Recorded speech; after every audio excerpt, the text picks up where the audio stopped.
Očekuju nas izmene i dopune Zakona o porezu na dohodak građana, kako je najavilo Ministarstvo finansija, i to u domenu koji se tiče regulisanja poreskih i ostalih fiskalnih dažbina paušalaca. Te najavljene izmene su poprilično zatekle IT preduzetnike i IT zajednicu. Radi se o predlozima koje su sačinile uglavnom velike i od strane države uglavnom subvencionisane kompanije koje su sebe predstavile kao legitimne zastupnike IT zajednice, iako zapravo pripadnici preduzetničke IT zajednice ovde uopšte nisu bile konsultovane ili nisu bile konsultovane blagovremeno i dovoljno, tako da ove predložene izmene zapravo idu isključivo na štetu IT preduzetnika koji čine i okosnicu srpske IT zajednice i uspešno je pozicioniraju i na inostranom tržištu. Stoga Stranka moderne Srbije podržava primetbe koje su na nacrt ovih odredaba iskazali pripadnici inicijative Digitalna Srbija i Digitalna zajednica i vojvođanski IKT klaster. Razumljivo je da država želi da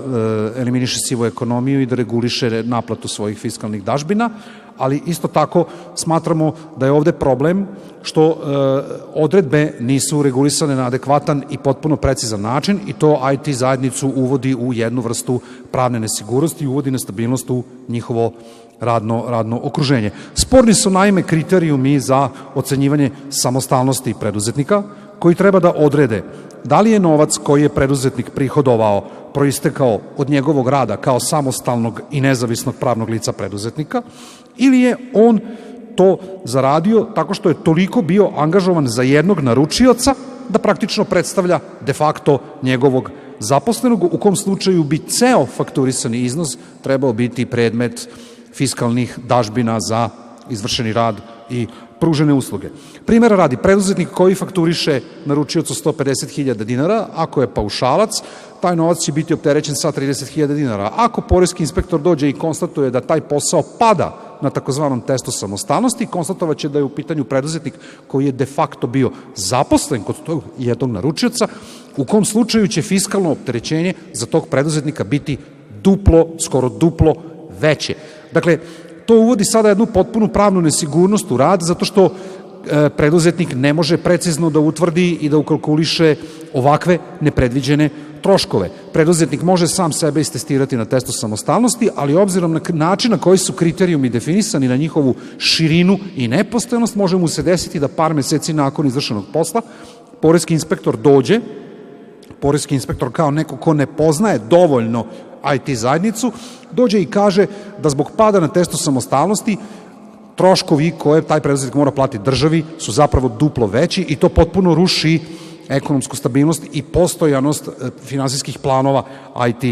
IT preduzetnika. Imate kriterijuma koji su nejasni, a imate i nekih kriterijuma koji su potpuno nemogući. Recimo, kakav je status preduzetnika koji radi isključivo za jednog inostranog naručioca? Da li je on de facto trebao biti zaposlen kod tog inostranog naručioca kod kog mu je zapravo zaposlenje i nemoguće? Kako će poreski inspektori tretirati preduzetnike koji imaju svoje zaposlene, za čije zarade oni uplaćuju poreze i doprinose, ako preduzetnik kao pravno lice padne na testu samostalnosti, pa se ispostavi da ceo preduzetnički prihod ima tretman poreza, ima tretman zarade i opterećuje se porezima i doprinosima, kako će se računati obzirom da su neki porezi i doprinosi za zaposlene kod preduzetnika već plaćeni i tako dalje.